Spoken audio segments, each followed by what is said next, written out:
Hi everyone, my name is Sun. This is Sun and Mood Reads. No, still feel the cheesels in my mouth. Sun and Mood Reads. This is my third video, kind of like a part 2 to my getting to know me segments. In my last video, I shared my top 5 books ever. Please make sure that you check that video out first before you check out this one, because I just don't want you to think that I'm a Debbie Downer and I just rant and roast books all the time. That's not me. Today, I am going to share with you my bottom 2, so 2 books that weren't for me, and also one that I physically threw. Now, when I say physically threw, I don't mean I threw it out of malice or hate, that I just hated it so much that I was like, fling it and I just want to abuse it. It wasn't like that at all. It was a reaction to what was happening in that story. It was visceral. It's like, you know when you sometimes have that foreboding kind of eerie feeling and then you look to your right and you see there's a spider on your shoulder and you're like, ugh. That kind of throwing. Anyway, we'll get to that one later. Let's first have a look at the 2 books that weren't for me. I'm sure like many of you readers out there, you have read books that weren't for you. I have had many books that I have disliked, but it was pretty easy to choose for me for 2 reasons. First is if I don't like a book, usually I don't finish it. So there aren't many books that I've hated and have still finished.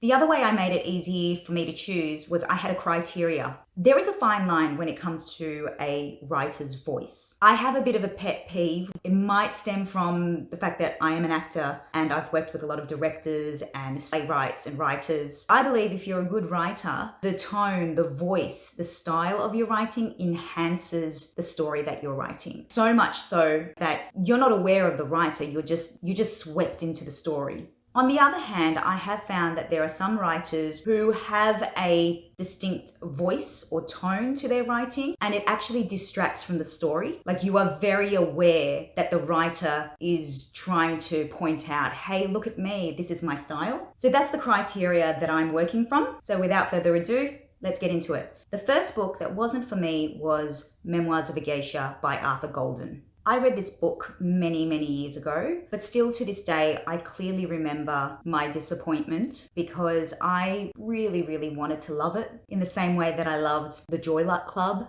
but I didn't. I know many people did, but this for me is an example of what I mentioned before about the writer's voice. I was very aware that the person who was writing this was not Japanese, was not a geisha, had talked to a geisha, but was not one. And I also felt that this author was highly sensitive to that fact. I just found Arthur's writing, his language, pretentious. It was almost like he was screaming, I am trying really hard to convince you that I really know of this experience of being a geisha.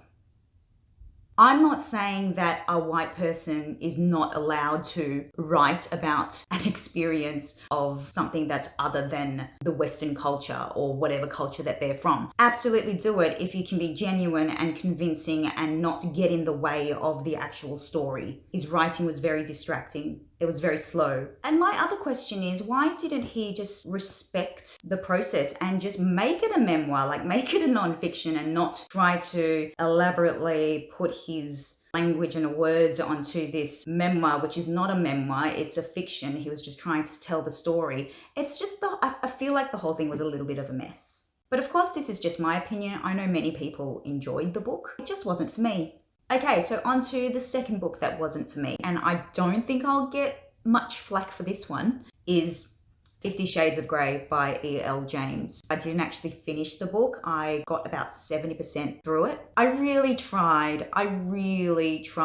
Even for a laugh, I wanted to try and read it. I just couldn't do it because I just realized I, valued my time and my existence too much.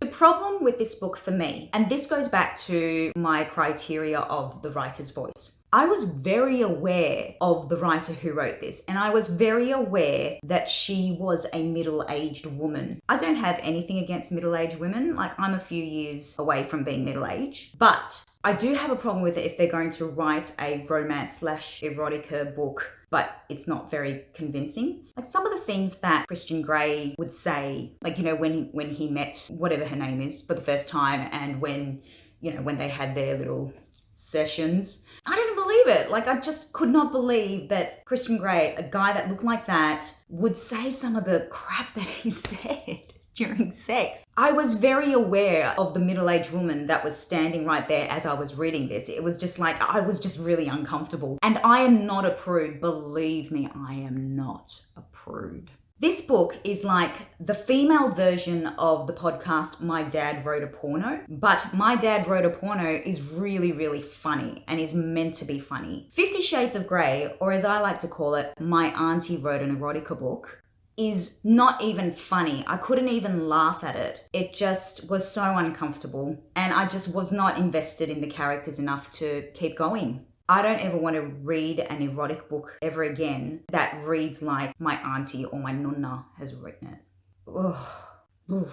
Now we have come to the moment where I reveal the one book that I physically threw. Now you may be wondering why I'm in a different top. I am actually filming this a week after what you just saw, because I realized when I was editing this last section, I was referring to the book that I'm about to reveal with the wrong title. Now folks, that is what happens when you have been in lockdown and homeschooling for weeks and weeks. Your brain turns to a big giant marshmallow. And I did consider trying to just edit out the mistakes and skimming over it. But as much as I disagree and do not respect some aspects of this book, I do respect the fans of this book. So I decided to reshoot because I wanted to do it properly, be accurate, and give this book the rant that it deserves. For continuity's sake, I was going to put the same shirt on, but then I realized it was in the wash. And I literally had a half-hour window this week to reshoot this. So black it is. Okay, my explanation was unnecessarily long, so let's just reveal this bloody book.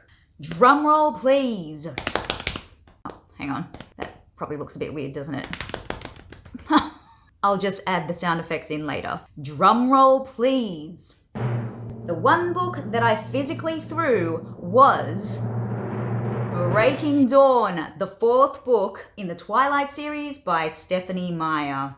Ta-da! I had a very tumultuous reading journey with the Twilight series. I actually enjoyed the first and second book. I really liked the concept of a teenage girl moving to a new town with her dad, the whole coming of age, the romance, and of course all that interwoven with vampires and werewolves. It was pretty awesome. So I liked it until I started disliking it. And that started, I think, during the third book. You know, I was trying to think of an analogy to describe exactly how I felt about reading the Twilight series, and I kind of thought of one. Imagine a friend invites you to some kind of party or a social gathering, and you go along. You get there, you meet everyone, and they're all really friendly and lovely and welcoming, and they're super good looking, which is really weird, but you dig it because it's eye candy. Then towards the end of the night, everyone starts to sit down, and then a presentation starts. Then it dawns on you. You have been invited to some kind of weird cult or pyramid scheme.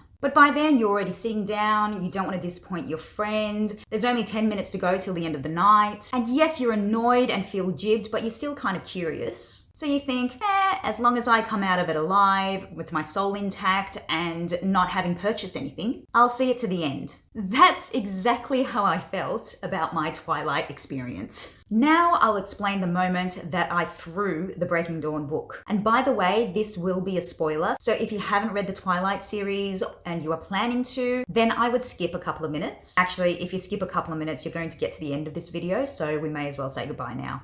Bye. Anyway, so you know that part of the story where the shapeshifters have this phenomenon where they imprint onto someone, which means that there is this kind of supernatural force that draws a certain couple together and they become soulmates and bonded for life. So I got to the part where Jacob imprints onto Bella and Edward's Renesmee,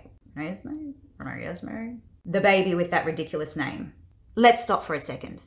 Jacob, an 18-year-old man, imprints onto a baby. An adult imprints onto a newborn baby. No. So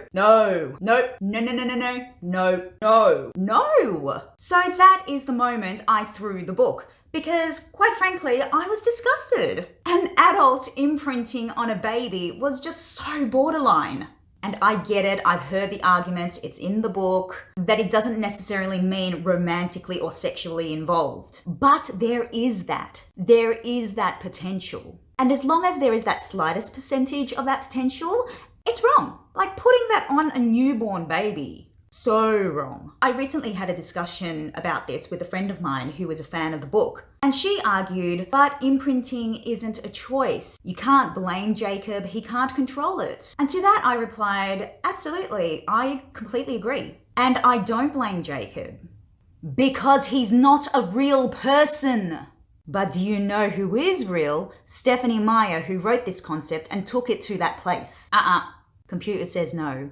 Anyway, so that is why I threw the book. But after throwing the book, I did pick it up again because I'm weak and I was still kind of curious as to how it ended. And it was anticlimactic. Sorry, Stephanie and fans of the book. I am totally open for discussion, happy to discuss it further, and I will take thoughts on board. But at the end of the day, you will never change my gut reaction about this. I can't help my gag reflex in the same way Jacob can't help being attracted to a baby. Oh no, but attracted doesn't necessarily mean attracted, blah, blah, blah, blah, blah, blah, blah, blah, blah.